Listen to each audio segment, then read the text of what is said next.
Well, Happy New Year, everybody. And I hope 2016 is a great year for you, whether you're at school, college, or perhaps in your first job. It's a time of year for looking backwards and forwards, isn't it? And I thought, what a great year we've had in 2015. Let's just look at some of the highlights. Perhaps we'll start with camp. You'll remember camp up in Staffordshire, and I think you'll agree it was the most challenging camp we've had yet. Your senior NCOs on the Cadet Council have told me that we need to toughen up the training, that it's a bit soft.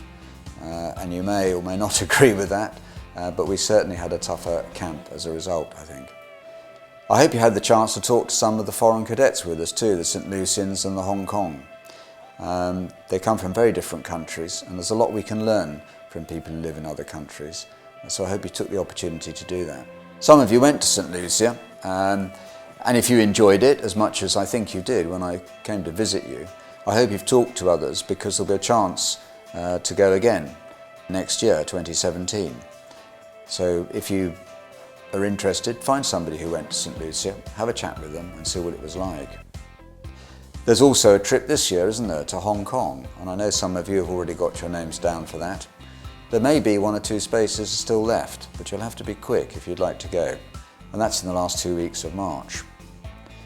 5 of you were also lucky and went to Cyprus in October. It was a bit short notice, and I'm glad that you could make it.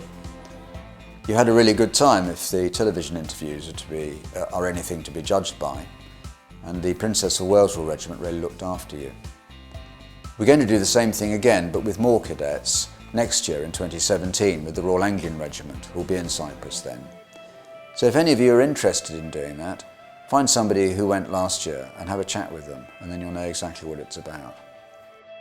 The final bit of travelling, of course, was in September, when some 24 cadets came out to France and had a good look at the battlefields with our own guides. Again, another very interesting weekend and a good opportunity, something you won't get outside the cadets, I think. The 2 big achievements for us this year were the shooting. I think all of you will agree we've done more shooting last year right through the sector than we've ever done before. But when you look at the real experts amongst us, isn't it amazing that 2 of our cadets are in the top 50 best shots in the Army Cadets right across the whole country? And that's a fantastic achievement. And there's opportunity for any of you that are interested in shooting to really see how good you are. Ask your detachment commander about that and get involved. And the second highlight is, of course, the Oworthy competition. And 157 detachment almost won it, just 4 points away.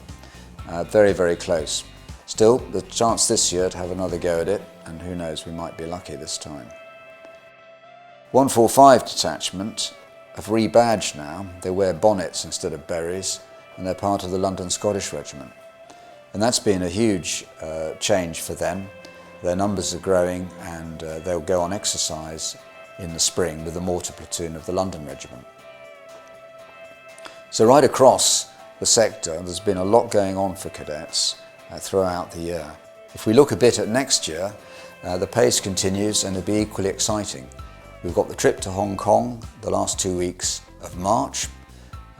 We have camp, which this year is on the south coast, very close to the Channel Tunnel. And so all of you will get the chance to go to France. You'll need a passport, so you perhaps should think about getting that organised now. But you'll all go to France for 48 hours, spend 2 nights there, living in a town called Albert near the Somme and visiting the battlefields. Another change that we're making is to concentrate all the senior cadets in 1 platoon. And I think that'll be a huge benefit and allow you to acquire the 3rd and the 4th star much more quickly. And perhaps you'll have a bit more fun without the responsibilities of looking after the younger ones at the same time. So I'd like to finish with 2 messages really.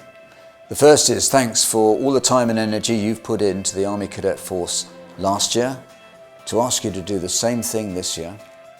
And the second thing is, think about your mates, friends you've got who might benefit from the Army Cadet Force. Have a chat to them, to get them to come along and see what it's like. You never know, they might stay. Because the more of us we have, the more we can do together. So I hope 2016 is a great year for you. in the Cadets, and let's see what we can all do together.